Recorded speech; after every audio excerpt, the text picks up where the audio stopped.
raro. Diego, habilitamos para que empieces con tu presentación. Muchas gracias. Quiero confirmar a ver si me escuchan. Eh, Muy bien, gracias Hernán, gracias por la presentación. Gracias a los organizadores, a Ian, Paita, este, por haberme invitado nuevamente a intercambiar algunas ideas con ustedes. Voy a proceder a compartir la presentación. Y entonces, la idea de hoy es discutir un poco sobre lo que recién contaba Hernán acerca de la ruta de la sustentabilidad y la manera en que desde el grupo de trabajo que yo integro en la Facultad de Agronomía, pero también desde una interacción interinstitucional, estamos tratando de pensar este acercamiento, ¿no? Entonces, a ver si puedo pasar la diapositiva.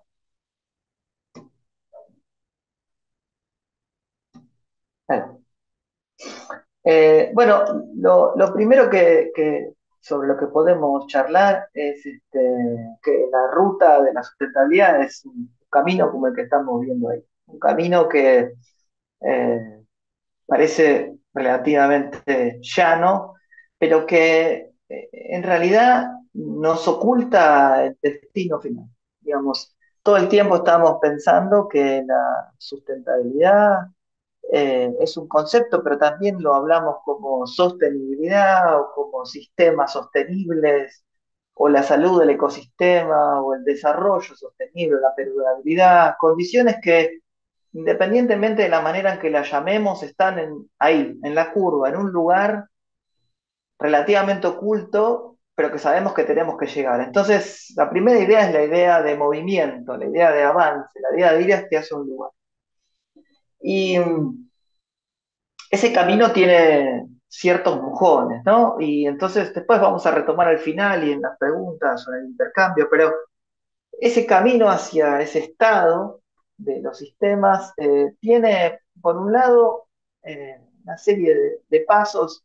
El primero tiene que ver con las escalas de análisis en las que trabajamos. Eh, el camino, la sostenibilidad, la ruta, la sustentabilidad, eh, genera una primera pregunta. ¿En qué escala tengo que evaluar ese camino? Lo tengo que mirar en la escala de planta, en la escala de población, de cultivo, de paisaje, de región, de país, de continente.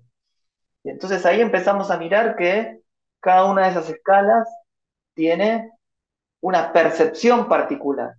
Es decir, cada uno de los integrantes o de los que caminan por esa ruta, eh, basados en la forma en que están organizados, van a percibir que una de esas escalas es más o menos importante. Entonces ahí tenemos otro lugar a discutir, que es cuál es la escala en la que tenemos que mirar. El otro aspecto importante es los compromisos entre componentes que aparecen en ese camino. Y en ese sentido, otra idea a lanzar en esta idea de ruta es que cuando miramos cuestiones que tienen que ver con la sostenibilidad, con la sustentabilidad, con la salud, ya no miramos un eje de cambio particular. Nosotros como agrónomos estamos muy acostumbrados a mirar que los sistemas, la performance de los sistemas agrícolas con los que trabajamos varía en uno o en dos aspectos. Uno podría hablar la productividad o esa productividad expresada en capital, pero esos son los ejes que tenemos que cambiar, que nos interesan en términos de cambio. Bueno, cuando miramos un sistema, un ecosistema, ahora hay muchos ejes en los que cambian. Y claramente cuando hay muchas cosas que cambian y esas cosas están interrelacionadas, probablemente lo que pasa es que cuando movemos una canilla o movemos una llave que abre un flujo, otra se cae. Entonces eso también lo tenemos que tener en la cabeza. Claramente la idea de la incertidumbre, y en la foto está muy bien ejemplificada, ¿a dónde nos lleva esa curva? ¿A dónde es que vamos? Y la incertidumbre tiene muchos aspectos, pero el primero tiene que ver con que cuando manejamos un sistema complejo no estamos seguros de cómo funciona cuando tocamos alguno de esos ejes. Y el segundo, que en la foto, en la idea de ruta, hay una idea de tiempo. Y entonces, cuando incorporamos el tiempo en la dimensión de estudio, hay un componente de incertidumbre acerca de lo que va a pasar. ¿Sí? Y dos aspectos que, no por ser los últimos, son los menos importantes, que cuando valorizamos ese camino, eh, hay, como yo decía antes, cuestiones monetarias, cuestiones que se pueden, que son tangibles y que se miden, si quieren valoraciones físicas en términos de rendimiento, pero hay valoraciones no monetarias. Hay percepciones, deseos, intenciones acerca de cómo tiene que recorrerse esa ruta que no necesariamente eh, están dentro del mundo de la objetividad. Y eso también está asociado a la ruta de la sostenibilidad. Entonces ese es un contexto de complejidad, distinto a los contextos que tenemos cuando estudiamos otra vez el comportamiento unidimensional de los sistemas. Entonces, eh, ¿qué es lo que me gustaría que veamos como diapositivas que disparen la discusión? Lo primero es el estado de esa ruta. Y para eso traje algunas diapositivas que nos van a permitir contextualizar los sistemas en los que trabajamos. El segundo punto es las decisiones que tomamos en esa ruta, en ese camino. Y para eso, como contó Hernán, traigo un ejercicio de evaluación de las acciones que solemos tomar y cuál es más y menos representativa o representada en ese camino hacia la sostenibilidad. Y después algunas conclusiones y lo que más me interesa, dar lugar a las preguntas y al intercambio entre todos. ¿Cuál es el contexto entonces de esa ruta? Bueno, el contexto se puede ver, por ejemplo, en esta diapositiva. En esta diapositiva se ve Sudamérica y en colores amarillos la cobertura de soja a comienzos de los 2000 y en colores más rojos la cobertura de soja a finales de los 2000. Y entonces lo que podemos mirar es que tanto en Argentina, y eso se ve en esos gráficos ahí abajo, en Argentina, Brasil y en Sudamérica, ese cultivo de soja tuvo una expansión muy importante en superficie. Primera conclusión, ese contexto nos lleva a ver que soja como cultivo tuvo una gran expansión. En Argentina lo podemos mirar hacia abajo de la figura, cómo se expandió hacia el oeste, hacia el sur, en lo que es la región pampeana, fuertemente. En un lapso de tiempo que en términos de uso de la tierra es relativamente corto. Es decir, que ahora tenemos unos ecosistemas que tienen una densidad de cultivos anuales muy, muy alta. Ahí vemos lo que es la pampa, representada por colores más oscuros, más verdes, en términos del porcentaje de cobertura de cultivos anuales. Y uno podría mirar cuál fue el origen de ese cambio. Y en ese mapa que está ahí, uno puede mirar en colores violetas o en colores rojos qué fue lo que se reemplazó para obtener eso o para lograr esa cobertura de uso de la tierra de cultivos anuales. Y ahí se mira que en colores azules se ven pastizales que dieron lugar a apariciones de cultivos anuales y en colores más tirando al violeta o al rosa, si quieren al rojo, arbustales, vegetación más de matorral, originalmente de ciertas regiones como el sur de Santa Fe, contexto, una gran expansión de esa agricultura de cultivos anuales. ¿Cómo les va a esos cultivos anuales? ¿Qué desempeño tienen? Podemos entonces mirar en estos gráficos ahora cuál es ese valor de cobertura de superficie sembrada. Estos gráficos muestran para el trigo, la soja en rojo, el maíz, el girasol y la cebada, cómo cambió aproximadamente en los últimos 15, 18 años la cobertura de uso de la tierra.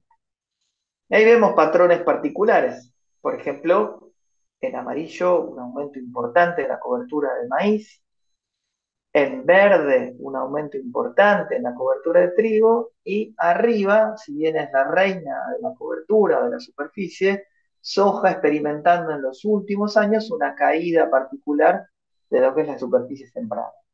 ¿Sí? Esas superficies sembradas, ¿cómo es la productividad por cada una de esas unidades de superficie? Y uno podría hacer el mismo análisis ahora en términos de productividad. Y en ese gráfico, yo les pido que miren a la derecha, están los valores en kilos por hectárea. ¿Qué le pasó a esos cultivos? Que se expandieron en superficie. Bueno, ahí podemos ver en amarillo cómo fue la dinámica de cambio del rendimiento unitario de maíz, que es relativamente estable, y algunos cambios, quizás el más importante es ese que se ve en cebada, pero relativamente pocos cambios en términos de qué tan productivos por unidad de superficie son esos cultivos. Entonces, el contexto nos muestra expansión de la agricultura en los últimos 20 años, pero manteniendo la productividad por unidad de superficie. Eso es lo que está pasando. ¿Qué estamos haciendo en esa superficie que se amplió? Bueno, podemos empezar a mirar cuestiones de acciones que se van a relacionar con lo que les vamos a mostrar, lo que les voy a mostrar después. Este gráfico también está disponible en la visualización de la Secretaría de Agricultura y nos muestra a nivel departamental cómo es la importancia de siembra directa versus siembra convencional en todos esos departamentos que vemos en Argentina. Cuanto más violeta es el color, la cobertura de siembra directa es más importante. Cuanto más verde, la cobertura de convencional es más importante. Y entonces ahí vemos que esos sistemas agrícolas extensos, relativamente estables en términos de productividad, están bajo siembra directa, lo que nosotros sabíamos. La pregunta que nos podríamos hacer es, en los últimos años, esa impronta cambió y no pareciera que cambiara muy fuertemente. Ese valor de 80-30 se mantiene, uno podría hacer un ejercicio de mirar qué está pasando con esos sistemas, pero pareciera ser que esa característica paradigmática de los sistemas agrícolas argentinos, que es la siembra directa, se mantiene. ¿Sí? ¿Qué otra acción podríamos chequear que en los últimos años nos pareció relevante en términos de sostenibilidad o de darle alguna integridad particular a los sistemas?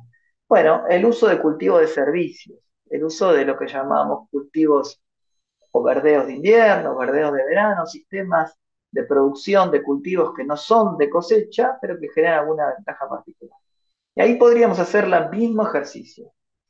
La cobertura en términos relativos es muchísimo menor. Fíjense, ese gráfico muestra para una parte de los departamentos que les mostré en la figura anterior, qué porcentaje del área presentan cultivos de cobertura. Si miramos a la izquierda arriba en términos generales, menos del 1%, y esto es del año 2018, menos del 1% mostraban cultivos de servicio, ¿sí? Y ahí a la izquierda abajo vemos que hay una gran variabilidad entre provincias en términos de superficie monitoreada.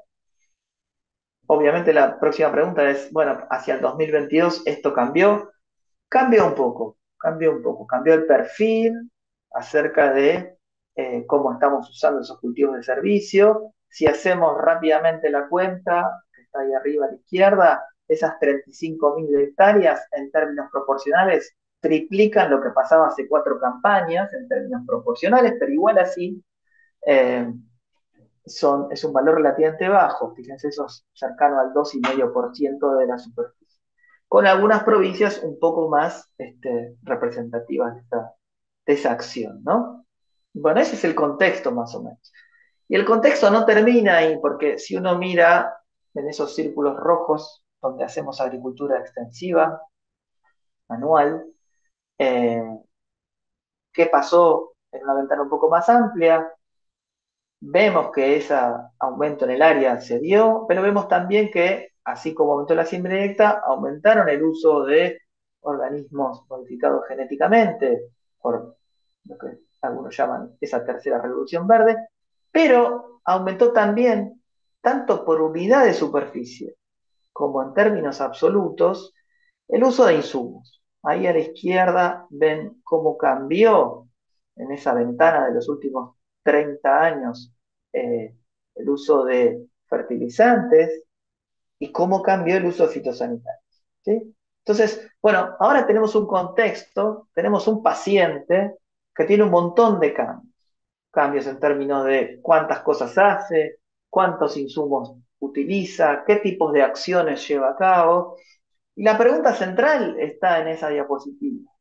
Ahora, nosotros nos convertimos en ese médico o en ese paciente en donde nos enfrentamos a un universo de variación múltiple y tenemos que tratar de entender qué cosas hacer para que ese paciente tenga alguna decisión en términos de qué cosas hacer. ¿Sí? Ya no tenemos un mundo de una sola variación, sino que tenemos un universo, un sistema, un paciente que tiene una variación múltiple. Y ahí están las cosas que yo hablaba en la primera diapositiva. Entonces, ese contexto hizo que hace un par de años eh, representantes de la Facultad de Agronomía de la Universidad de Buenos Aires, de APRESID, de CREA y de INTA, entendieran que un camino virtuoso para estudiar este tipo de cosas, así como estamos hablando de sistemas complejos y múltiples, es darle también multiplicidad a la gobernanza o al estudio de estos sistemas. ¿Sí? Tener más de una mirada analizando lo que está pasando. Y entonces eso nos llevó a construir una red, lo que llamamos red de estudio de sistemas, que tenía como misión o tuvo como misión en ese momento contribuir desde la visión múltiple de esas agencias eh, miradas y propuestas de manejos que lleven a ese camino, a esa ruta de sostenibilidad. ¿Sí? Y entonces, una primera acción que nosotros planteamos desde ese lugar fue, bueno, miremos qué se está haciendo. ¿Por qué no, digamos, un abordaje tradicional asociado a ver si estamos yendo hacia un lugar sostenible es diagnosticar el estado de los sistemas, medir carbono del suelo, medir contaminación, medir productividad, medir una serie de cosas y con esas variables de estado inferir cómo está ese paciente. Bueno, acá hicimos un camino paralelo. Miremos qué está haciendo ese paciente, cuál es su régimen de acción, a ver si desde ese lugar podemos caracterizar su estado particular. Y entonces nos planteamos hacer una encuesta a nivel nacional donde preguntábamos cuál, por sí o por no, cuáles eran las prácticas que se adoptaban.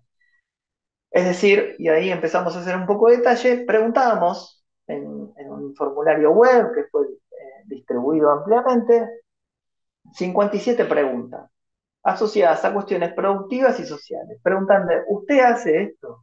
¿Usted toma esta acción? También preguntamos datos secundarios de caracterización de las unidades de manejo sobre las que se preguntaba. Algunos ejemplos de lo que preguntábamos. En términos, 39 de esas preguntas tenían que ver con lo productivo. Entonces, por ejemplo, preguntamos, bueno, ¿monitoreás la condición de suelo? ¿Abandonaste el uso de fitosanitarios más peligrosos? ¿Tenés un aumento de monocultura de un cultivo, en este caso de soja, en los últimos 10 años? Y las preguntas tenían que ver con que si la respuesta era sí, eso era una adopción de una práctica sostenible, si no, no lo era, ¿no? Entonces empezamos a pensar que eso podía servirnos para puntuar cada una de esas encuestas, ¿no? En el aspecto social, por ejemplo, preguntamos, bueno, ¿hay dirección técnica profesionalizada en los procesos que se llevan adelante? ¿Hay protocolos de control de calidad? ¿Hay vinculación de la empresa con la comunidad más próxima de su establecimiento, etcétera, etcétera, etcétera? ¿Sí? Y entonces esas encuestas, y ahora empezamos a ver algún resultado, las recibimos de una serie de lugares que tienen que ver con la región pampeana, pero también tienen que ver con la región extrapampeana, y entonces vamos a ver resultados de 170 encuestas. 70% de esas encuestas provienen de Buenos Aires y Córdoba, que es donde está la intensidad máxima o la concentración máxima de productores a los que nosotros estamos destinando la encuesta. Y la idea era, bueno, la encuesta tiene 57 puntos, bueno, vamos a usarla en una escala de 0 a 10 poniendo un puntaje. ¿Quién se saca 10? El que contesta todo que sí. ¿Quién se saca 0? El que contesta todo que no. Y vamos a separar esos puntajes, esas notas de los exámenes que tomamos, en términos productivos, sociales, y cuando las integramos tenemos una sustentabilidad global, un valor global de acción. ¿Sí? Bueno, entonces, como ven, los resultados tienen cierto sesgo asociado a donde recibimos eh, las encuestas. Vamos a ver si eso se puede reducir, si ese sesgo se puede reducir. La primera pregunta que hicimos es, bueno, ¿cuánto se sacaron las encuestas? ¿Cuál es el nivel de sustentabilidad que nosotros logramos? Y cuando miramos los resultados, los podemos expresar con esta figura. Las figuras que yo les voy a mostrar ahora tienen todas las mismas formas, que es G, P y S corresponden a la sustentabilidad global, que son la suma de las 57 preguntas productivas, el subset de preguntas productivas, social, pregunta social. Ese diagrama que está ahí, el primer rectángulo, corresponde a dónde están el 75% de las encuestas que están cercanas a la media.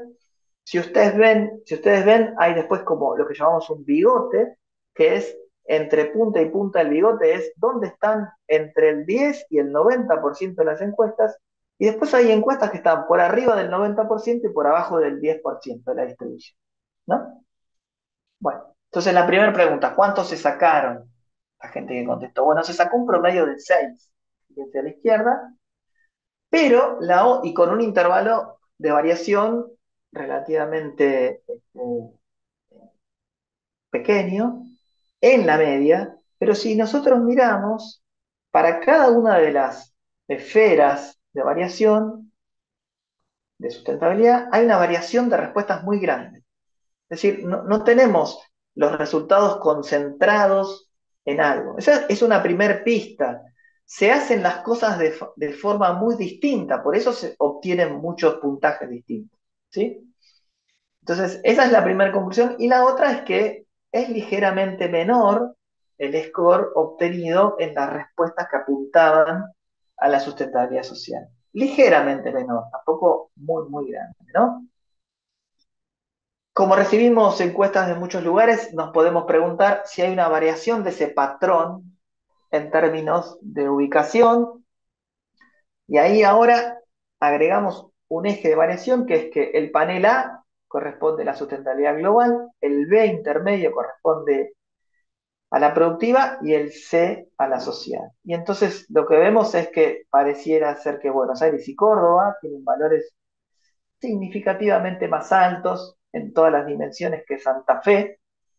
Y estos tres lugares son aquellos en donde nos sentimos más cómodos para hacer alguna diferencia, porque de las otras regiones obtuvimos relativamente pocos puntos. ¿Sí? Entonces, pareciera también que hay una asociación de esos valores al lugar de procedencia de la encuesta. Ahora, el segundo nivel de pregunta es, bueno, ¿cuál es el nivel de adopción de esas prácticas que nosotros preguntamos? Y entonces con eso nosotros pudimos construir un perfil particular. Ahora yo les voy a contar qué significa esta figura, pero lo que quiero contarles es que representa las 10 prácticas o las 10 preguntas que tuvieron un valor de adopción mayor del 80%. Es decir, 8 de cada 10 encuestas decían que sí a esto. ¿Sí?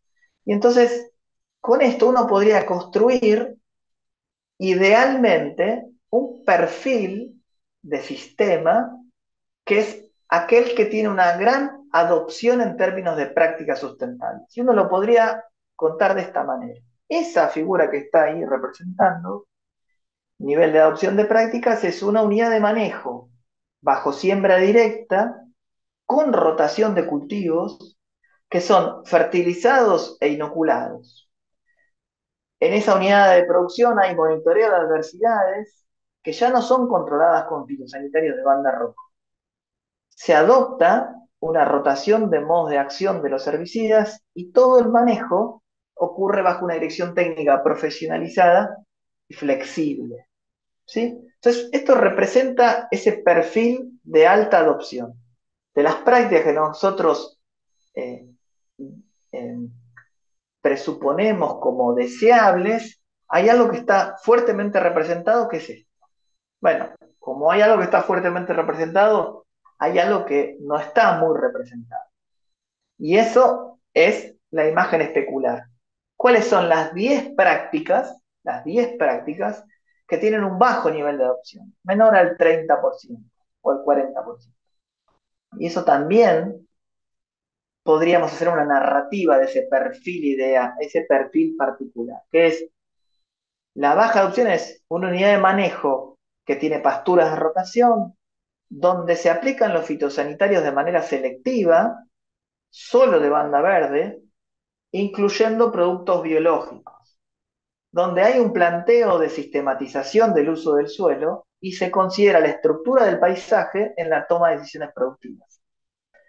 Esas decisiones productivas son sometidas a un control de calidad cuando son llevadas en el campo por medio de un tercero, de un contratista, y esa empresa que lleva a cabo esas prácticas tiene una participación en instancias de toma de decisiones en su territorio circundante y hay como un ejemplo programas de actividades recreativas con los empleados, ¿no?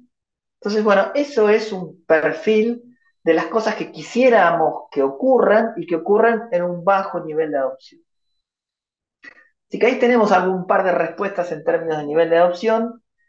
Eh, y las primeras preguntas, en las primeras diapositivas que yo les mostré, mostraban gran dispersión de los resultados. Entonces, lo que nosotros queríamos preguntarnos es, a ver, ¿hay algún patrón en el agrupamiento? ¿Hay algún patrón en términos de qué cosas hacemos? Es decir, hay esas respuestas que las obtuvimos, las podemos clasificar en grupos de productores o de gente que responde más o menos parecida.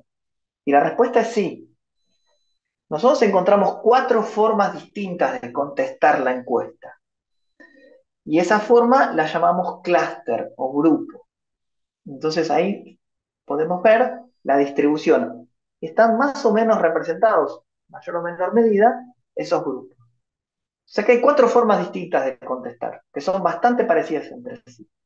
La pregunta que le podríamos hacer es, bueno, ¿y cómo les va en términos de sostenibilidad a esas 4 formas? Y entonces ahí podemos mirar lo mismo que mirábamos antes, pero en esos clústeres. ¿Y qué vemos? Bueno, C1, C2, C3, C4 representan esos grupos de encuestas, esos grupos de gente que contesta más o menos parecido. Y entonces tenemos un grupo como C3, el clúster 3, que tiene altos niveles de sostenibilidad global, altos niveles de sostenibilidad productiva y altos niveles de sostenibilidad global, social, que es el panel C. Tenemos el otro extremo, un clúster 1 que tiene bajos niveles de todos los indicadores. ¿Sí? Tenemos 2 cuestiones enfrentadas. Y después tenemos los intermedios. El clúster 2 es un clúster rojo que tiene como características niveles relativamente altos de sostenibilidad, un poco más bajos que el clúster 3, y eso está explicado por bajos niveles de sostenibilidad social, que es el panel C, y un clúster 4 que tiene un poco valores un poco menores de sostenibilidad global, pero esa caída está explicada por la sustentabilidad productiva más que por la productividad social. Independientemente de los resultados de sus valores de sostenibilidad, nos interesó mucho esto de encontrar que hay formas distintas de tomar acciones que conducen a la sostenibilidad y que lo pudimos encontrar en una muestra relativamente pequeña.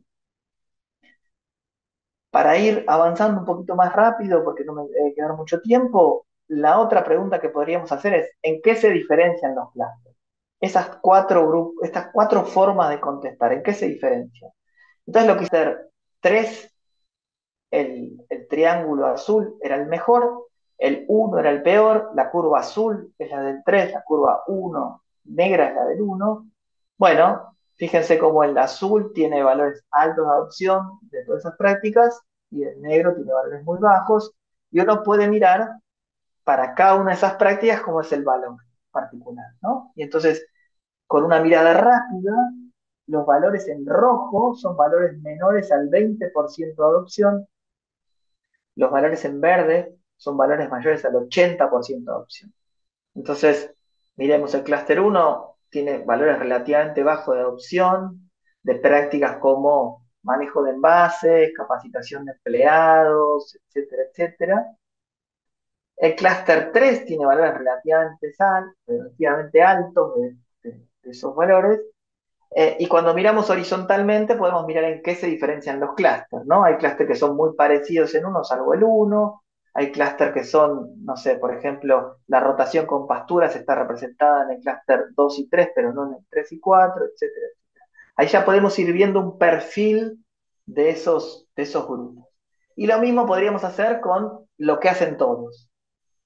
Estas son las prácticas que hacen todos, independientemente de en qué grupo de toma de decisión están. Y entonces, fíjense, si uno mira en verde, al pie de la tabla, todos fertilizan los cultivos. Todos fertilizan con fósforo y azufre los cultivos.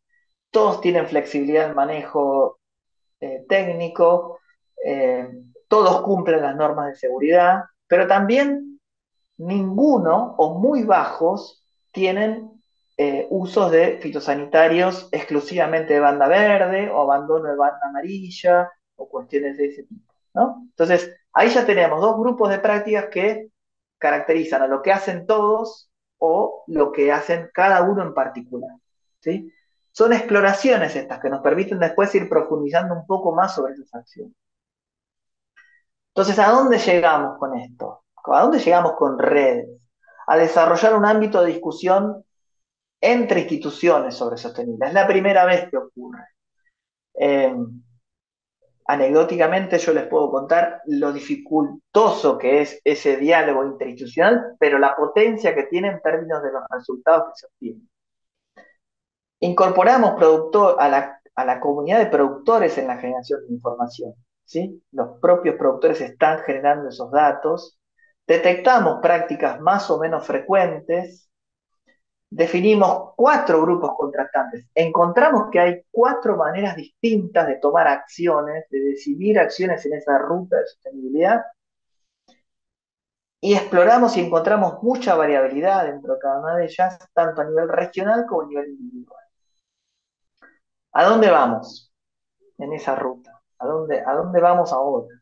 ¿O dónde deberíamos ir con esa primera exploración de la encuesta? Bueno, a monitorear ahora esos casos contrastantes, monitorear su performance productiva, ambiental y social en el territorio, en el terreno, en la empresa, mirarlo, más allá de la expresión de acciones de cada uno de esos unidades de manejo. Evaluar si existen compromisos, empezar a mirar cuestiones de sostenibilidad, si el que es bueno en lo económico tiene un compromiso ambiental, si es que el bueno en lo social, eso lo paga en términos productivos, etcétera, etcétera, etcétera. Pensar que estas preguntas, estas evaluaciones puedan servir como plataformas de autoevaluación, ¿no? Aplicar, por ejemplo, la encuesta, que alguien se autoevalúe o incluir todo el trabajo en paralelo que hace tanto facultad como CONICET, como INTA, como APRESIDIA, CREA, de indicadores ambientales, ¿no? Aplicar esos indicadores en el territorio y indagar cómo se construye ese perfil de productor. O sea, por ejemplo, qué barreras de adopción podrían o pueden existir para ese grupo de productores que no hace las cosas que nosotros creemos que debería hacer, o qué premio percibe aquel productor que sí hace las cosas que eh, son importantes, ¿no? Entonces, grupos focales de productores y estimación de las motivaciones atrás de esa variabilidad también nos podrían ayudar a ver cómo se. Entonces, las conclusiones de la ruta. Trabajamos en sistemas que son complejos. Yo les mostré solamente un aspecto asociado a la estructura de sostenibilidad, pero todo lo que tiene que ver con compromisos, con estado de los recursos naturales, etcétera, etcétera, hacen que trabajemos con la complejidad y con la dificultad que implicaba la complejidad en las primeras diapositivas que yo les contaba. Y la complejidad nos impide hablar de una parte como representante del todo. Eso es importante. Esa ruta de sostenibilidad tiene que tener más de un aspecto. ¿Sí? Cuando hablamos de una sola parte del sistema, es complicado hablar de que estamos hablando de un camino hacia un lugar virtuoso. No lo hablamos, pero medir no es siempre evaluar, ¿sí? Podemos medir cuestiones particulares, pero acá fíjense que estamos tratando de evaluar. Tenían puntaje las encuestas. Nosotros de alguna manera estábamos evaluando, no solamente midiendo, sino dándole una valorización a lo que hacían los productores. Y bueno, todas esas cosas, complejidad, incertidumbre, percepciones, arma un contexto de conflicto. Sin embargo, ese contexto de complejidad no puede impedirnos gestionar. Los sistemas agrícolas, los agroecosistemas se tienen que gestionar. Productivamente tenemos una capacidad destacada a nivel mundial para manejar los sistemas. Ambiental y socialmente estamos avanzando un poco más. Pero esa gestión triple es algo a lo que no podemos obviar y siempre nos enfrentamos a estas herramientas. Bueno, a estas preguntas. ¿Existen herramientas? Para el punto uno probablemente sí. Para el 2 y el 3 bueno, lo que les mostré es un esfuerzo, una intención para generar herramientas para ver cómo estamos en el punto 2 y en el punto 3. Y la otra es, ¿entendemos los resultados de esas herramientas? Hay indicadores ambientales, entendemos qué significan, qué aportan, etcétera, etcétera. Y la pregunta central, ¿cómo hacemos para esas herramientas y esa gestión de triple impacto productiva, ambiental y social se incorpore en la gestión empresarial? ¿Hacemos gestión empresarial del eje productivo? Bueno, las empresas también tienen que hacer una gestión social y ambiental de su performance. Eso es necesario. Para eso tenemos que avanzar sobre el entendimiento de los resultados y las herramientas. Claro. Bueno, eso es todo lo que yo tenía, así que estoy disponible para escuchar la próxima charla y para las preguntas que siguen. Muy buena la presentación y seguramente hay muchas preguntas por parte de la gente que nos acompaña. Les recordamos que las preguntas les pedimos que las vuelquen en el chat de este Zoom, de manera tal de que tengamos oportunidad de sistematizarlas y hacérselas llegar a los expositores al final de esta, que es la segunda exposición. Ahora los voy a dejar entonces con Carlos Pablo Calcaterra para que les hable del estudio de esta investigación respecto al resultado en cuanto a las estrategias de producción sin agroquímicos en la zona de influencia de la medida cautelar del Juzgado Federal de San Nicolás. Pablo, te cedo la palabra. Bueno, buenas tardes. El agradecimiento a la cátedra y las instituciones que organizaron la jornada. Arrancando por la escala, esto es producción agropecuaria sin agroquímica en el área periurbana de Pergamino. Una escala bastante más chica y por ahí mirando una dimensión un poquitito más acotada de lo que estuvimos viendo recién. Los objetivos del trabajo que se hicieron en el marco de un proyecto local del INTA tienen que ver con evaluar desde un punto de vista privado el impacto económico inicial. Se supone que podríamos estar en una etapa de transición de la prohibición de uso de agroquímicos en los sistemas productivos que están dentro del área periurbana, los 1095 metros que mencionaba antes. Y después identificar las estrategias de adaptación que pusieron en marcha los productores y los propietarios de esta zona.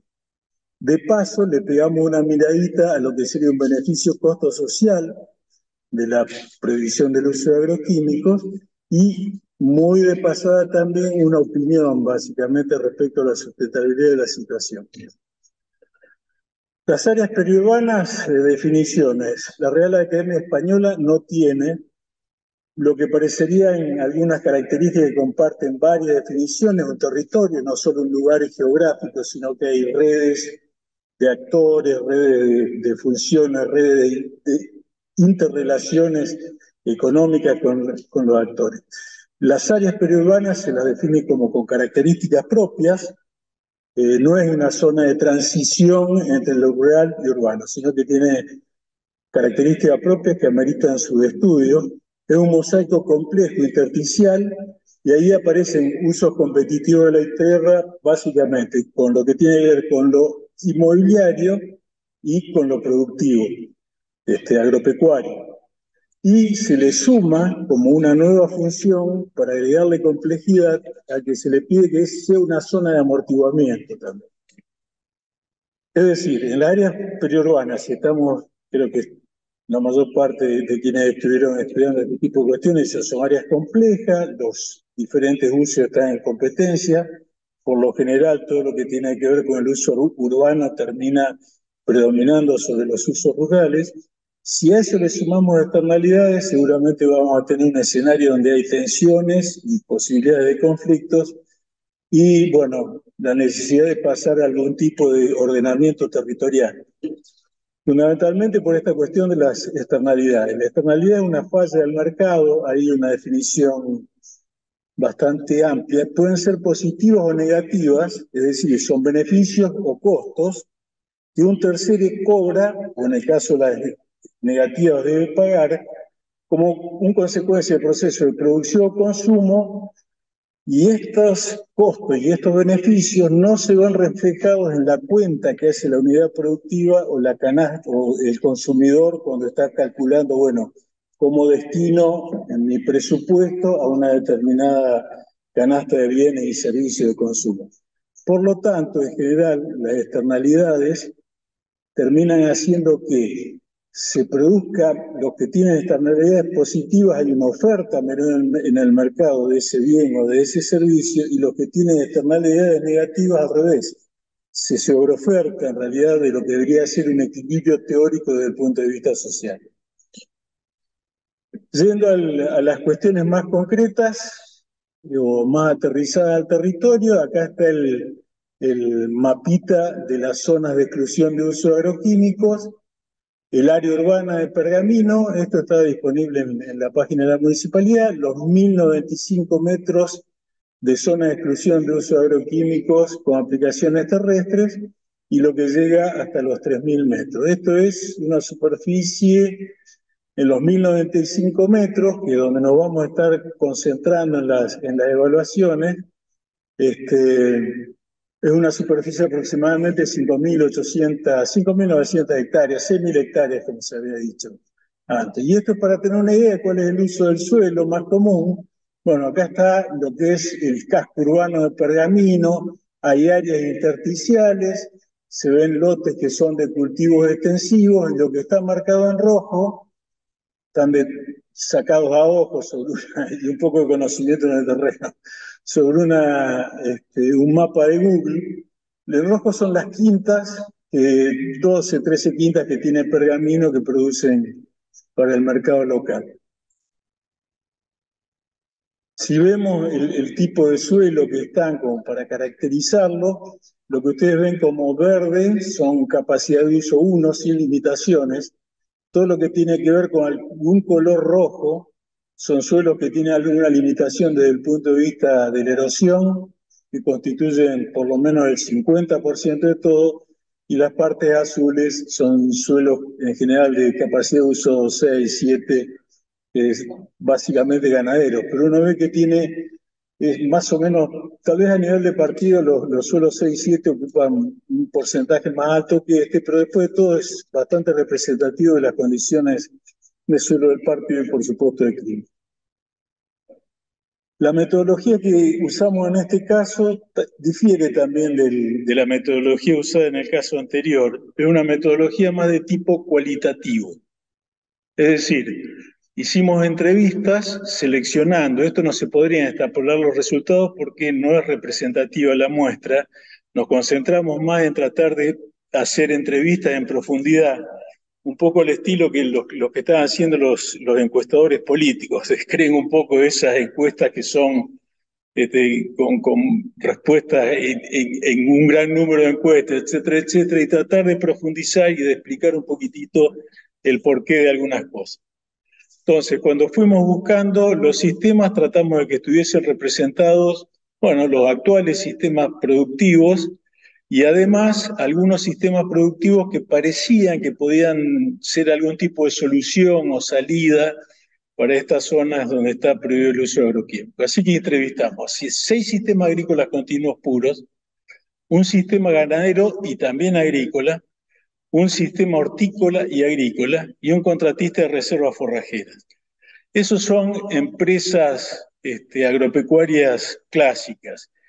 Y después teníamos la situación de una empresa de base tecnológica del sector agropecuario que estuvo alcanzada por la prohibición, un establecimiento educativo que tiene un tambo dentro del predio y la opinión de un propietario cedor, no un productor, sino alguien que está dando en alquiler. Acá el tema un poco es, con el número de encuestas, viene determinado por lo que se dice un criterio de saturación. Cuando las respuestas se entran a repetir, bueno, se supone que se alcanzó no una muestra representativa desde el punto de vista cuantitativo, pero sí que por lo menos tenemos bastante información disponible de cómo se están comportando los distintos sistemas. La encuesta tenía dos partes, una parte que sí tenía que ver con rendimiento y ese tipo de cuestiones, y después una buena parte de la encuesta fue una entrevista, que eso lo vamos en la parte más cualitativa, donde se explica, se plantean algunas cuestiones, lo vamos a resumir nomás en 2 diapos. La visión de los productores, algunas frases clave que aparecieron en las distintas encuestas. Esta es una situación injusta, primero, si estamos en comparación con otras ciudades y con otros periurbanos, y la segunda causa por lo que le veía injusta la situación es que por un caso en particular, que es lo que llevó a la medida cautelar, que estaba en contra de lo que eran las disposiciones, o estaba actuando de una forma que no iba acorde a la prohibición, terminaron pagando todos los que estaban dentro de la zona periurbana. La otra visión que se repetía en muchas de las encuestas es que llegamos a esta situación por una cuestión política, eso referido a las instancias de gobierno que debían o legislar o fallar. Bueno, se veía un gran matiz político, una gran influencia de la política en las decisiones, y por el otro lado, ideológicas. Uno de los entrevistados mencionó específicamente el accionar de algunas minorías intensas. La otra cuestión que veían y era bastante común es: no tenemos apoyo, somos pocos, las instituciones que tendrían que hablar hablan a medias, se sienten bastante poco apoyados, muy difícil producir en estas condiciones, y una sensación de que esta limitación no para en los 1095 metros, sino que probablemente se vaya expandiendo, salvo haya algún tipo de cambio político. En general, uno podría decir que el sentimiento era de desazón. ¿Qué trataron de hacer? No se quedaron con los brazos cruzados, todo lo contrario, reclamaron ante los poderes de gobierno, ejecutivo, legislativo y judicial, en algunos casos con presentaciones con abogados. No solamente se agruparon algunos de estos productores para hacer una presentación, hubo otros casos que las presentaciones judiciales se hicieron desde las empresas individuales. Buscaron apoyo en instituciones públicas y del tercer sector, gremios, instituciones de investigación y desarrollo. Por las suyas trataron de hacer ajustes tecnológicos del manejo de los cultivos que ya venían haciendo, buscaron asesoramiento, recurrieron a los saberes propios. Estos productores, si los miramos desde el punto de vista de la encuesta anterior, están totalmente en la línea de los que hacen siembra directa, fertilizan. Bueno, ya vamos a ver un poco las características, pero esas tecnologías que en general se estaban adoptando, que nos había presentado el ingeniero Ferraro, coinciden claramente con ese tipo de perfil.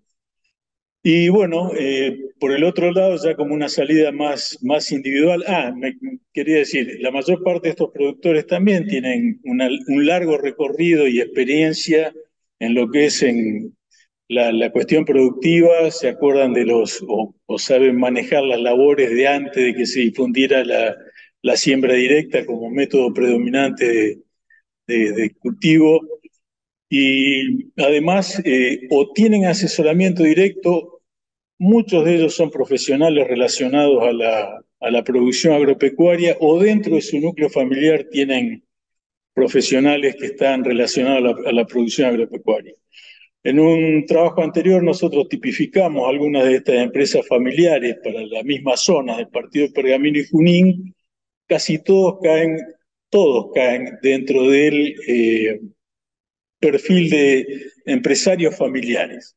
Es decir, están manejados por una familia el establecimiento productivo, pero tienen una visión empresarial.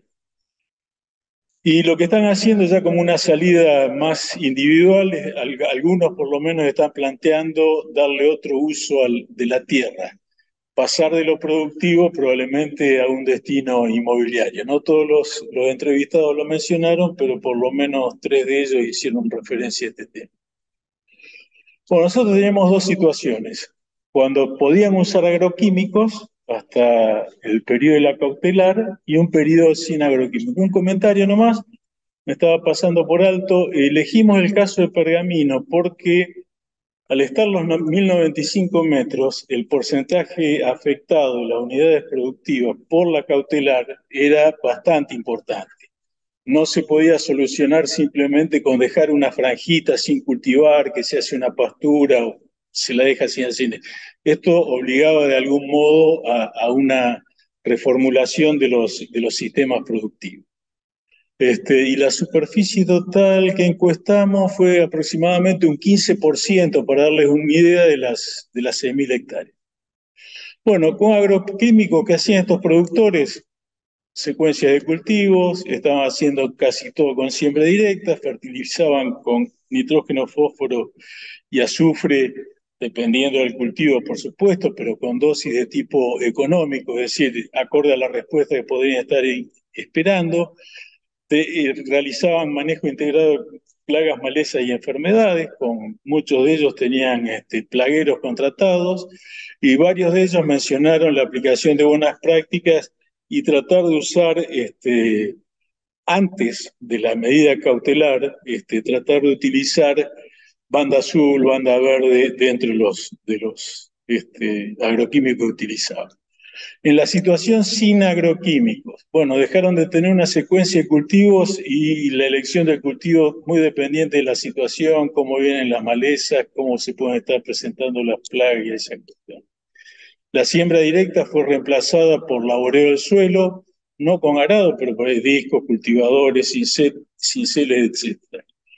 No están pudiendo usar fertilizantes y hay dudas. Algunos de los productores lo mencionó, están utilizando algún tipo de abono orgánico, pero si uno, con muchas dudas, porque no está muy claro en la ordenanza municipal si podrían ser utilizados o no. Tal vez una interpretación medio estricta diría que ni se pueden estar utilizando estos abonos orgánicos.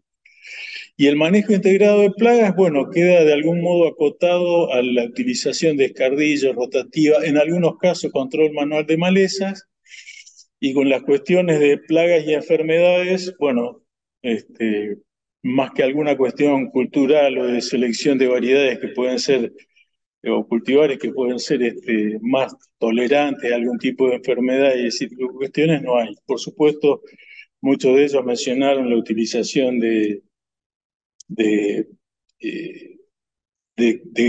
semillas genéticamente modificadas para tener algún tipo de control sobre insectos.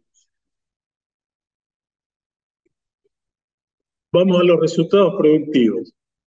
Dentro de la encuesta le estuvimos preguntando cuáles eran los resultados que ellos tenían en rendimiento.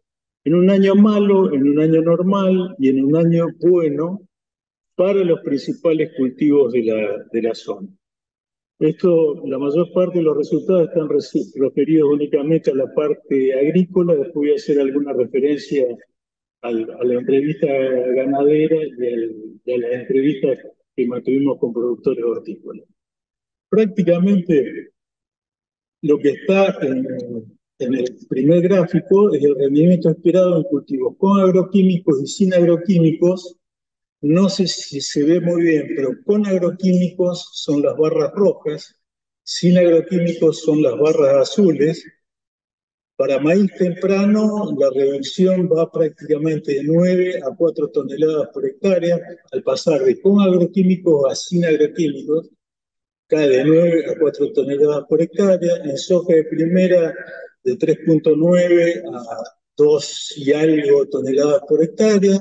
En trigo, de 4 a 1,5 toneladas por hectárea. Y en el caso de la soja de segunda, de aproximadamente 2,8 a un poco más de 1,2 toneladas por hectárea.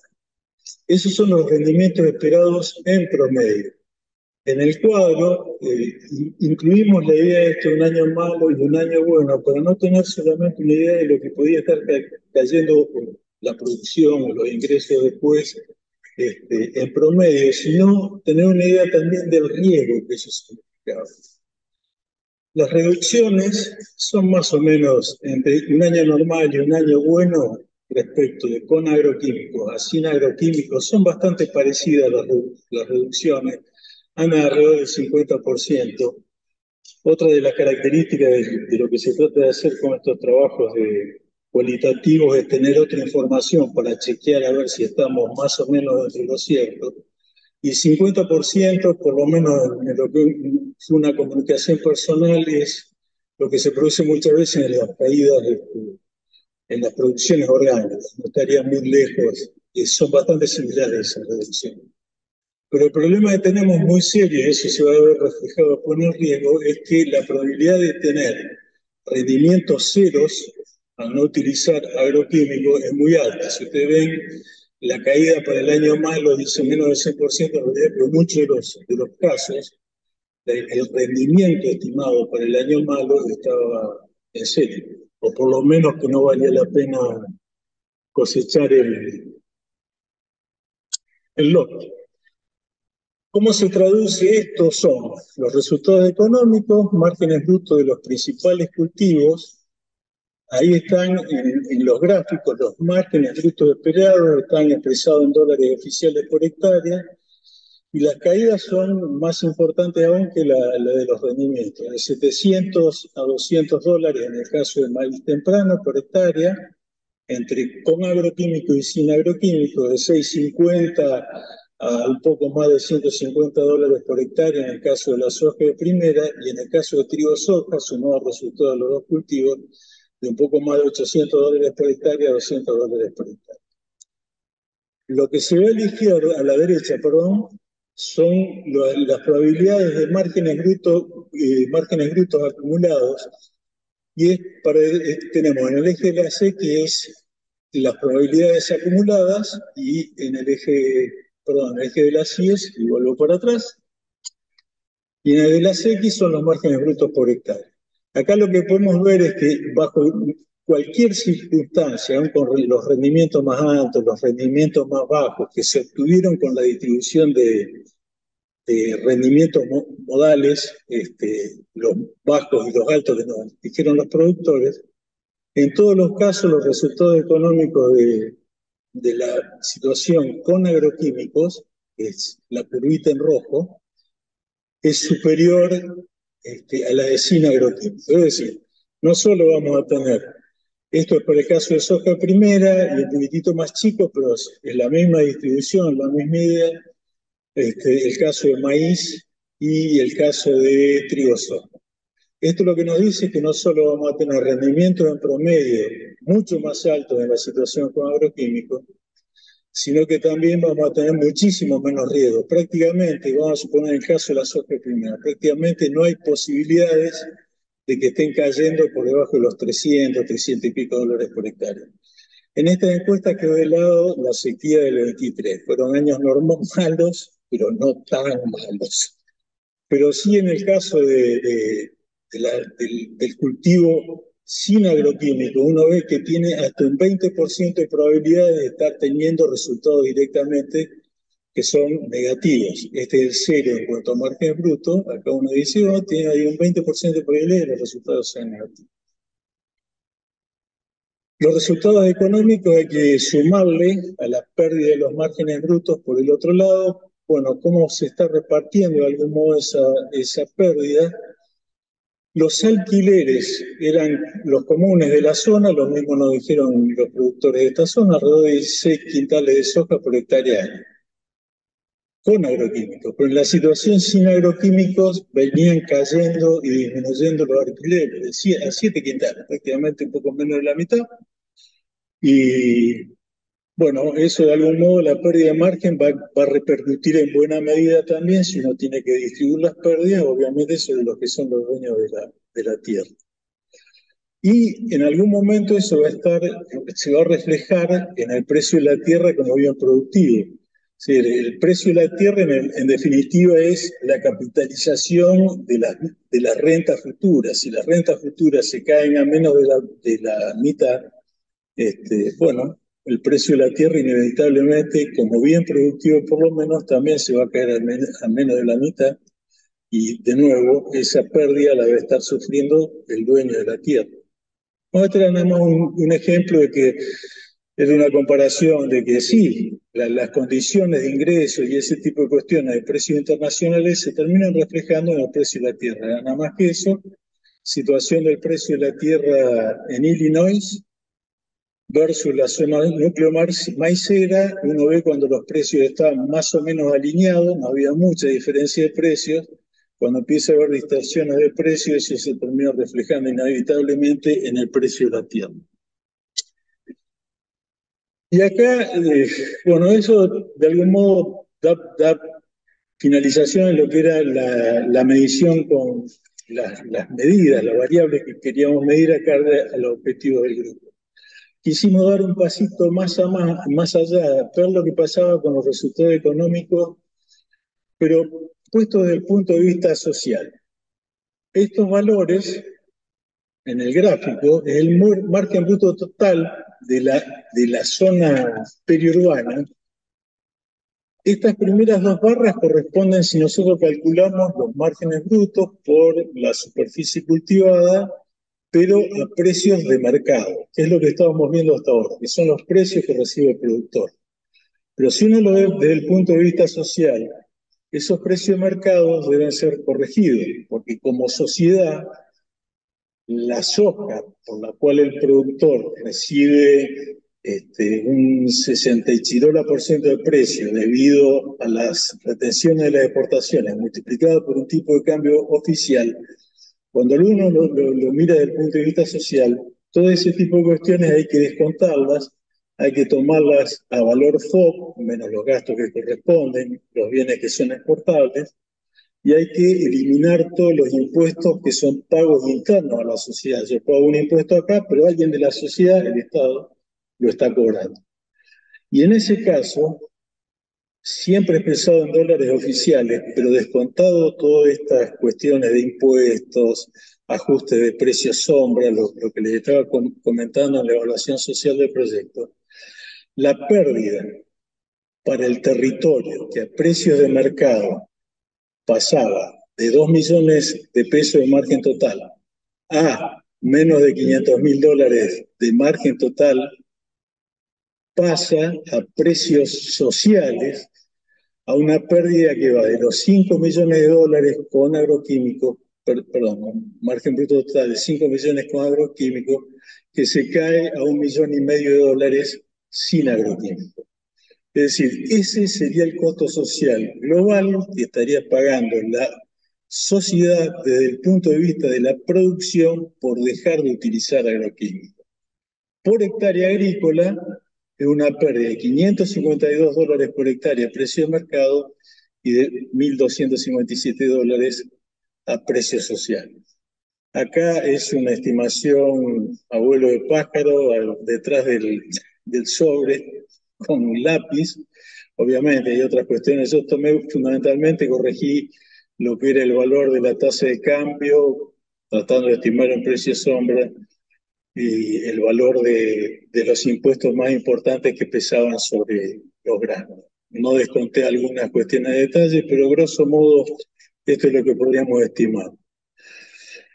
Entonces, también una mirada muy rápida de qué pasó con la sustentabilidad. No calculamos indicadores, sino que simplemente conocíamos los distintos manejos que estaban haciendo y de algún modo también hicimos como una ponderación, le dimos un valor, pero no con indicadores calculados de lo que estaba ocurriendo con los distintos niveles de las distintas dimensiones de la sustentabilidad, acorde a lo que nos habían dicho los productores, qué había pasado de la situación con agroquímico a sin agroquímico.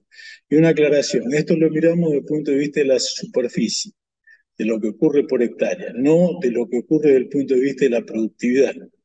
No, vamos a decir, por ejemplo, toneladas de erosión, cómo pasaron acorde a las toneladas de grano, por tonelada de grano que se está produciendo. Esta es mirando solamente la cuestión, la dimensión de la superficie. Bueno, lo económico, desde lo privado, la situación la transición es claramente negativa. Desde lo social, faltan valorizar todas las cuestiones que ver con eso que no es tan fácilmente monetizable, como decía Ferraro en la exposición anterior, pero que se puede hacer un intento vía cálculo de externalidades. Hay bastante cierta coincidencia, por lo menos cierto acuerdo entre el sector de los economistas con algunos valores que se podrían estar considerando. Lo que quiero destacar es que por ahora nosotros estamos viendo negativo desde lo privado, habría que sumar, bueno, algunas externalidades positivas que tendría seguro la falta el no uso de los agroquímicos. En lo ambiental, y es una duda qué es lo que está ocurriendo, porque si desde el punto de vista de la contaminación con agroquímicos rurales, bueno, seguramente es positiva, no se están utilizando agroquímicos. Ahora, hay algunos estudios que dan alguna pista que por ahí las zonas urbanas son las que están teniendo más problemas de contaminación o generando contaminantes. Son mediciones que se hicieron sobre el arroyo de Pergamino, Capriles del INTA Pergamino. Desde el punto de vista de la erosión, al abandonarse la siembra directa, bueno, las consecuencias de pasar de con a sin agroquímicos van a ser totalmente negativas, el balance de fertilizar de los cultivos va a ser totalmente negativa, el cambio climático es difícil de estimarlo así, sin calcular algún tipo de indicador, pero uno podría pensar que puede llegar a ser negativo también por el mayor uso de energía. Los sistemas estos están usando menos energía también desde el punto de vista de los fertilizantes que se usan, pero eso se hace en base a una pérdida de fertilidad del suelo. Hay trade-offs que son a veces difíciles de compensar o de calcular, ver la forma de llevarlo a una sola dimensión. Y en cuanto a la biodiversidad, bueno, seguramente desde el punto de vista del menor uso de agroquímicos, plaguicidas, insecticidas, que eso será favorable, pero es una cuestión demasiado compleja como para atarla solamente a esa cuestión. Y desde el punto de vista social, bueno, es también una duda porque hay opiniones totalmente divididas probablemente con este tema en lo que es la sociedad. Y habrá que ver cuál es el próximo contexto político para ver si esta transición es sustentable o no es sustentable. Una cuestión que a veces uno no lo ve demasiado, ahora vamos a ver después en el próximo slide alguna idea respecto a lo que se podría estar haciendo. No solamente hay que estar mirando el ordenamiento del territorio en lo que tiene que ver al uso rural del territorio. Son distintas fotos sacadas de Google del 2015 al 2023. Este es el campo de uno de los productores que fuimos a entrevistar. 2015 no tenía ningún problema, 2017 empezaron a hacer algunos caminitos, 2019 tiraron calle, 2020 empezaron las casas, 2023 el límite urbano-rural lo tengo ahí a 300 metros de la casa. La idea del ordenamiento tiene que ser global también. Entonces, a futuro, ¿qué es lo que nos podríamos estar planteando para seguir gestionando estos sistemas? Porque no se puede parar de producir tampoco. Seguramente habrá que pensar y seguir profundizando en lo que tiene que ver con cambios en los sistemas productivos. Lo tecnológico va a ser una parte de eso nomás. Hay algunos de los productores que estaban pensando poco en realidad en hacer algún tipo de producción orgánica, certificar, pero o alguno estaba pensando también en alguna producción intensiva, pero tienen que ser actividades que se pueden hacer sin el uso de agroquímicos y además hay que pensar que hay toda una reconversión del sistema productivo, inversiones, capacidades por ahí que no se tienen. Me salté dos temas importantes. Horticultura, tuvo que reducir directamente a la mitad la superficie y se quedó con muy poca de lo que venía produciendo a partir del cambio del, de la situación con agroquímicos a sin agroquímicos. Las especies que eran más susceptibles al ataque de plagas las tuvieron que sacar directamente. Y en el caso de la ganadería, tal vez lo que es productividad, manejo, el impacto no fue tan grande, pueden tener reservas de otro lado, pero es una actividad que directamente en las actuales condiciones es imposible pensarla en la zona del periurbano por las cuestiones de robo. No se roban solamente las haciendas, se roban las tranqueras, los alambrados, por ahí desaparece. Así que no hay mucho para ver por ese lado. Vuelvo al el último slide de las cuestiones a futuro. Y la otra cuestión tendrá que ver con lo que es el ordenamiento territorial. No hay muchas más herramientas que estas acá para tratar de resolver estas cuestiones con externalidades. Y hay 3, 4, 5 puntos que son más o menos importantes.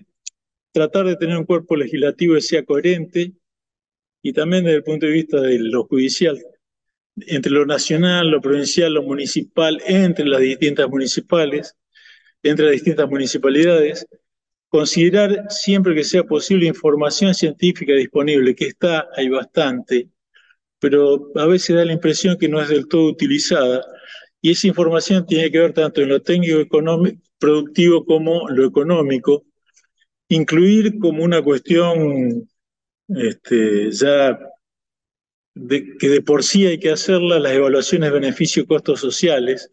Nosotros mostramos nada más que una partecita, pero el solo hecho de tener que listar todos los beneficios y todos los costos que desde el punto de vista social se derivan de una decisión como pasar de producir con agroquímicos a sin agroquímicos, ya nos permite tener un entendimiento más completo de las cuestiones que están en juego.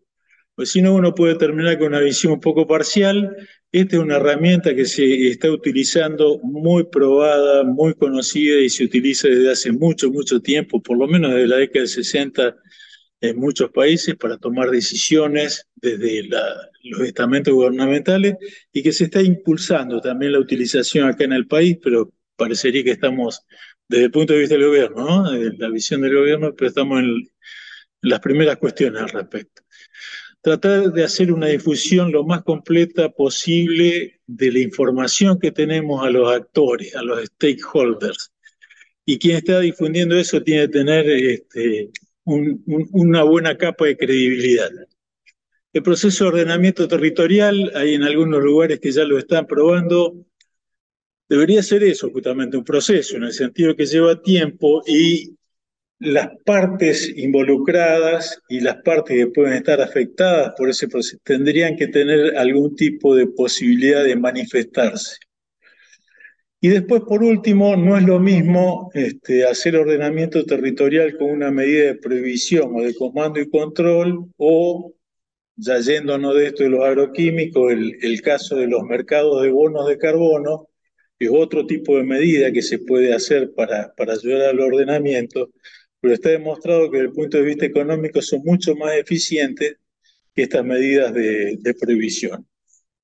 Así que habría que tratar de ser creativo al respecto, o por lo menos copiar de una forma inteligente. Bueno, muchas gracias y esperemos el intercambio. Gracias a los dos expositores. Vamos a comenzar entonces con las preguntas. Les recordamos que las pueden volcar en el chat. Yo arranco con una que estamos elaborando aquí desde Ayamba. Las dos presentaciones varían mucho y se la hago a los dos expositores, ¿no es cierto? En cuanto a los enfoques, por un lado está el tema de la escala, uno acotado a una localidad que es Pergamino en particular, el otro tiene un enfoque nacional, y también desde lo metodológico a través del tipo de encuesta, una con una encuesta muy detallada, y el otro encuestas en profundidad. Estas dos maneras de aproximar al tema son reconciliables en algún punto. No sé quién quiere abrir el- la respuesta. Vos, Pablo, que estás acá. Sí, desde el punto de vista de lo económico y social es lo de siempre, el camino del medio. Hay que aprovechar las ventajas de una y las ventajas del otro enfoque. Las encuestas son más cuantitativas en la medida que el muestreo sea representativo, no haya sesgo de autoselección y que si no, bueno, se pueden extrapolar al resto de la población, pero muchas veces se hace difícil lograr explicaciones claras de los números que se obtienen. Por el otro lado, en las encuestas cualitativas es difícil justificar una extrapolación al resto de la muestra, pero se suelen tener buenas explicaciones y se puede entender un poco mejor por qué están tomando algunas decisiones los productores o por qué no están adoptando alguna de las tecnologías. Sí, yo estoy de acuerdo con lo que dice Carlos. El ejercicio que yo les mostré es un ejercicio de una escala grande que busca patrones generales que después nos vamos a explorar en grupos más específicos, tratando de, como decía recién Carlos, reducir el sesgo particular en la elección de esos subgrupos. Pero son totalmente aproximaciones complementarias a la misma pregunta, claramente. Ahora, si les parece, una segunda pregunta a vos, Diego. Vos planteaste, creo que quedó muy claro que el camino, por lo menos lo que quisiste transmitir, que el camino hacia la sustentabilidad no es un camino lineal. Para lidiar con estos sistemas complejos, en realidad hay toma de decisiones prácticamente permanente y caminos, si se quiere, idiosincráticos que se van trazando momento a momento y que requieren, además de un conocimiento muy finito de los sistemas, para tratar de hacer un uso muy eficiente de los recursos. ¿Cómo impacta en este esquema ideal de toma de decisiones, de la sustentabilidad como una búsqueda casi permanente y por vericuetos, por caminos así muy creativos, una medida cautelar como la que impuso el Juzgado Federal de San Nicolás? ¿Cuál es el impacto que tienen los sistemas productivos en la toma de decisiones? Bueno, claramente no representa ese proceso virtuoso que también Carlos lo comentaba al final, de construcción colectiva acerca de una decisión de uso del territorio. Eh, Cualquiera de esos ejercicios de modificación de la variabilidad, de la multiplicidad, de la complejidad que tienen los sistemas, requiere que en paralelo los sistemas de gobernanza también sean variados y múltiples y que contengan en esa visión visiones encontradas en un proceso que va a ser claramente a una tasa de evolución más lenta, pero en la medida que contengan esas visiones complementarias, va a tener un peso mayor. Entonces, contestando a la pregunta particular que vos me hacés, Hernán, no sería el camino de ordenamiento territorial más deseable aquel que se impone a partir de una decisión punitiva y no una decisión consensuada. Perfecto, sí, porque es como que estás poniendo un corsé a la hora de tomar decisiones. Limita los márgenes de libertad, la creatividad. Perfecto. Pablo, una pregunta. Perdón, yo le digo Pablo porque es Carlos Pablo, pero acá en Pergamino se lo conoce como Pablo. Disculpa a la parte de la audiencia que no lo conoce. Pero si analizamos en términos de margen bruto, eh, ¿qué pasaría o qué posibilidades hay de que haya una incorporación de las externalidades, si se quiere, ambientales en el margen bruto? O sea, ¿cómo pesaría el impacto benéfico que vos mismo planteaste que podría existir de la ausencia de fitosanitario en la valorización de la producción en una zona de periurbano como esta con una restricción tan fuerte? Bueno, a ver, hay como dos caminos que son de algún modo similares. Primero, eh, un indicador beneficio-costo social, incluidas las externalidades, contados los impuestos y considerando el precio sombra, es decir, aquello que nos muestre la real eh, disponibilidad o no de determinado bien o servicio para la economía. lo que nos va a dar es un valor más como para tomar una decisión. Después hay cuestiones que las decisiones serán más consensuadas o no, y habrá algún tipo de autoridad que tendrá que tomar legislar o emitir un fallo en su momento.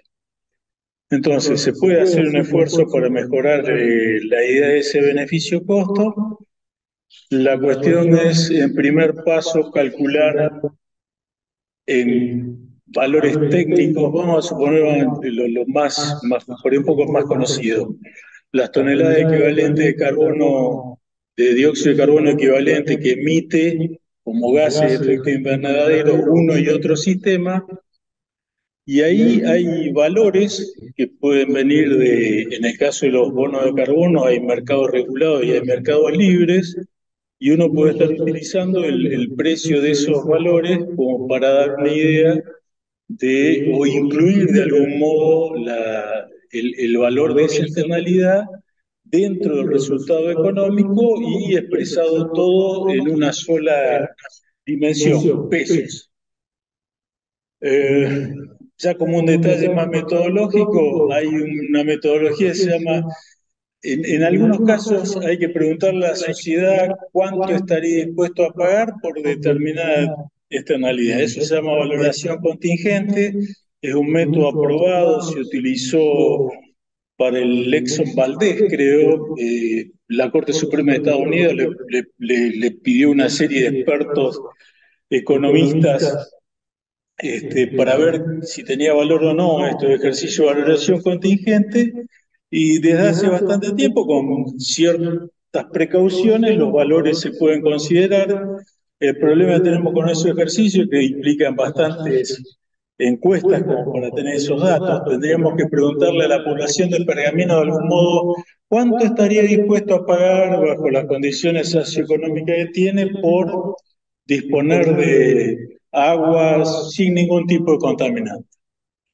La solución para esto, para hacer por lo menos una primera aproximación, se llama con el método de Benefit Transfers. Se utilizan las valoraciones contingentes que se hicieron en otros países y se los trae a los valores locales. Ese es un esfuerzo para resumirlo todo en un solo indicador. Entonces nosotros sabemos que 100 pesos vale más que 50 pesos, y el beneficio, se hace un poco larga la explicación, voy por las ramas. Pero bueno, tiene que ver con una serie de distintos criterios, aunque sea para mencionarlos nada más, de Pareto, para ver qué es justo desde el punto de vista social. Pero en general lo que se acepta es que si el beneficio-costo es positivo, los ganadores de eso podrían estar compensando a quienes pierden. Y eso se llama socialmente, se llama un criterio Kaldor-Hicks. Y la otra es ir a análisis de tipo multidimensionales, se puede calcular el valor de distintos económicos, indicadores ambientales, en pesos, indicadores en toneladas. Bueno, el problema ahí es cómo hacemos para tomar una decisión con una serie de indicadores que en un caso, una alternativa de acción puede ser mejor en un indicador, puede ser mucho peor en el otro y puede ser igual en el tercero. Entonces, yo creo que lo importante es intentar realmente hacer el ejercicio, entenderlo, tratar de acercarse a un número. Hay forma de hacerlo, y después eso es algo que puede estar aportando a la decisión que alguien tendrá que tomar. Hay una inquietud respecto de la dimensión social que planteaste de la sustentabilidad. ¿Qué variables subyacen a esa dimensión social? Y si querés, más sencillo, ¿cuáles son las preguntas que alimentaron o esas respuestas que te permiten a vos a caracterizar la dimensión social de la sustentabilidad? Las preguntas tenían que ver básicamente con la interacción de la unidad productiva con su contexto social, con su comunidad más cercana, en términos de participación en instancias de decisión política o social. Por un lado, hay un grupo de preguntas que tenían que ver con eso. Otro tipo de preguntas tenían que ver con el interés particular sobre la mejora en la capacitación de los operarios, en su seguridad en términos laborales, etcétera, etcétera. Y otro tenía que ver sobre para usar un término, sobre el management, sobre la manera en que tenían esas empresas de manejar sus sistemas más allá de las decisiones productivas. Esos tres grandes grupos estaban indicando. Entonces, ¿dónde estaría el perfil del de la unidad productiva sostenible en términos social? Bueno, aquella que tiene un manejo extremadamente profesionalizado y flexible y con control de calidad de sus procesos, pero a su vez que tiene un interés particular sobre la mejora en los recursos laborales que maneja, la capacitación, en el bienestar laboral, etcétera, y que además mantiene un nexo más allá de su objetivo particular, que es la producción en el territorio, que mantiene un nexo en términos de acciones particulares con la comunidad rural que nos rodea. Ese sería como el universo deseable. Otra vez, nosotros planteamos ese universo, ¿no? Pero podría haber otro perfil particular, y eso es otra vez de lo que terminamos hablando siempre, lo que se hablaba recién. ¿Qué hacemos cuando existen compromisos? ¿Qué hacemos cuando una cosa mejora para un lado y empeora para otro? A mí me parece en particular que las acciones o, digamos, los objetivos nuestros como técnicos son presentar objetivamente esos compromisos y que las tomas de decisión de esos objetivos ocurren en otra dimensión de gobernanza del territorio. Pero nosotros como técnicos tenemos que ser capaces de presentarlos objetivamente, los compromisos. Como se presentó recién en la presentación anterior, es, tomo esta decisión. Bueno, hay un trade-off en esa decisión en términos productivos, ambientales, económicos. Bueno, esa es la decisión. Y ahí en la sostenibilidad no hay algo que esté bien o mal en ese punto, en ese uso del territorio. Después sí podemos mirar de otra manera. Eh, yo discrepo un poco con lo que se habló anteriormente. Si bien es una medida importante la valorización monetaria de todos los impactos asociados a lo que está pasando, hay valoraciones no monetarias que son objetivas. No sé, por ejemplo, si un sistema es extremadamente dependiente de energía no renovable, esa ruta de sustentabilidad lo va a llevar a un lugar no deseado en algún momento, más tarde o más temprano. Y a veces eso no lo podemos medir con plata, con dinero. Tiene que ver con otra cosa. Y ahí sí tenemos anclas objetivas para mirar cómo nos está yendo. ¿Sí? Los sistemas nuestros argentinos que tienen una capacidad de capturar carbono y de mantener una energía particular en el sistema, tienen una ganancia que no está monetizada, pero tiene una característica deseable. Entonces, bueno, algunas cosas son subjetivas, otras no, pero me parece que el desafío es ese, es tener foros como este donde se presenten esos compromisos, ¿no? Ok, muchas gracias. Hago una penúltima. ¿Querés decir algo, Pablo? Sí, dale, dale. Son discutibles los valores, pero nosotros tenemos un mercado de bonos de carbono libre que en este momento está pagando entre 15 y 20 dólares la tonelada de carbono, y hay un bono de carbono regulado que para la Unión Europea están pensando, en este momento Estados Unidos y la Unión Europea están pensando en que el valor de la tonelada de carbono debería estar alrededor de los 100 dólares, y están pensando que se aplique ese valor de acá al 2030. Yo estoy de acuerdo, hay muchas cosas que no se pueden valorizar. Una vida es difícil de valorizar. Bueno, los economistas hablan de una vida estadística para no ponerle, pero también se puede valorizar. En fin, no se tiene que tratar de valorizar todo, pero se pueden hacer aproximaciones. En la medida de que la rentabilidad en zonas de restricción, el margen bruto, se vea reducido y aumenta la rentabilidad del uso inmobiliario de la tierra, la tendencia natural sería que se expanda la mancha urbana sobre los espacios de producción agrícola.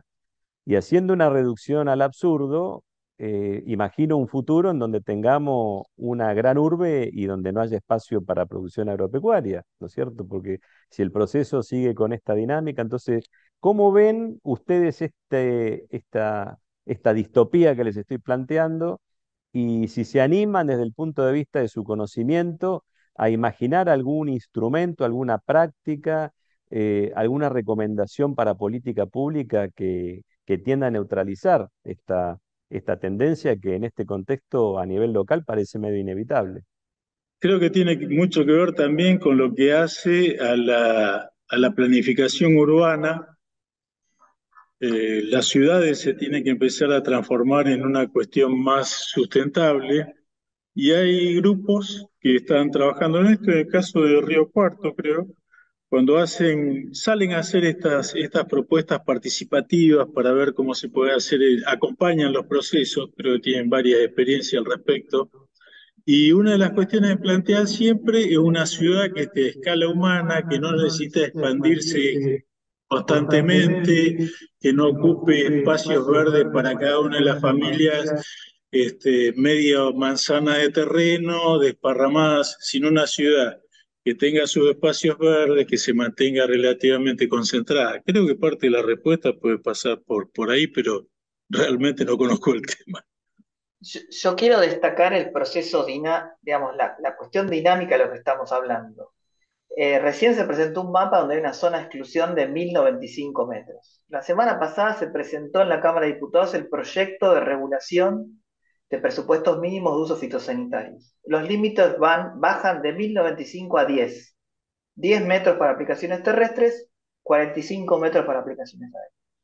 Bueno, estamos hablando de un proceso, digamos, uno tiene que verlo en ese sentido. Entonces, la primera reacción fue una reacción desproporcionada.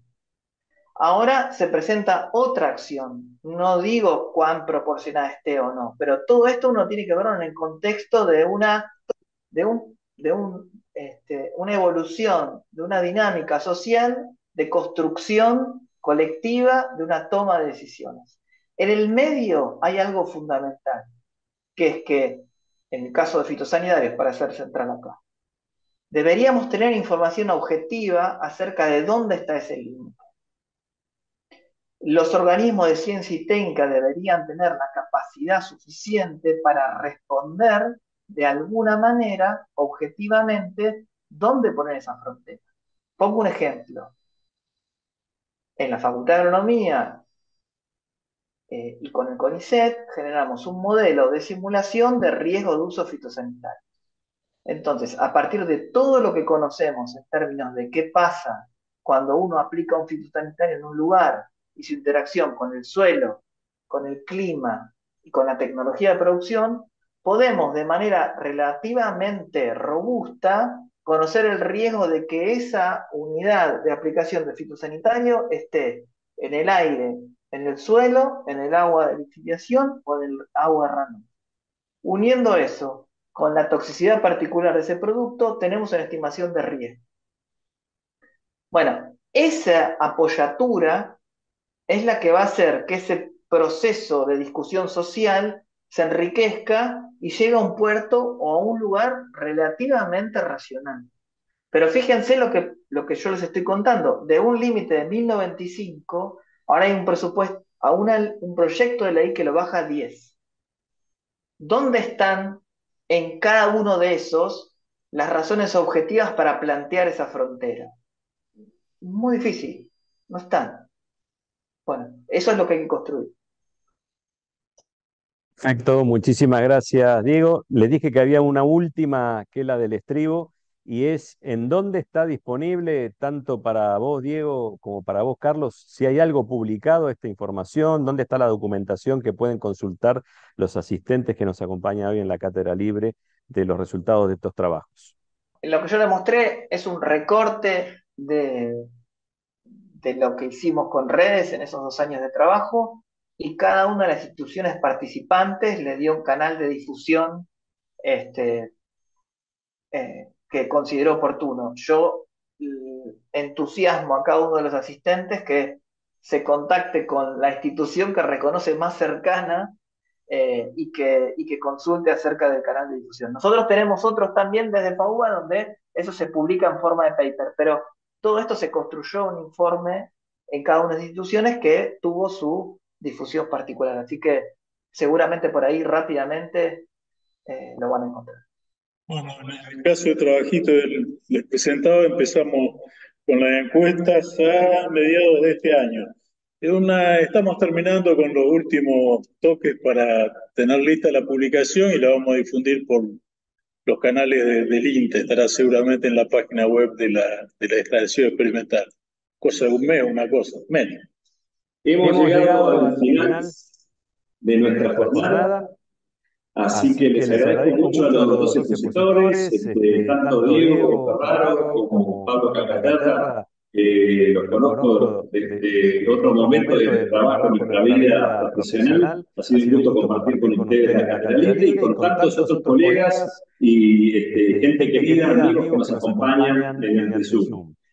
Los despido desde aquí, como siempre le digo, de Pergamino, que es el corazón productivo de la zona núcleo, y será hasta la próxima jornada de la Cátedra Libre SPAS. Desde la sede de Ayamba les deseamos una muy buenas noches y que descansen. Chau, hasta la próxima.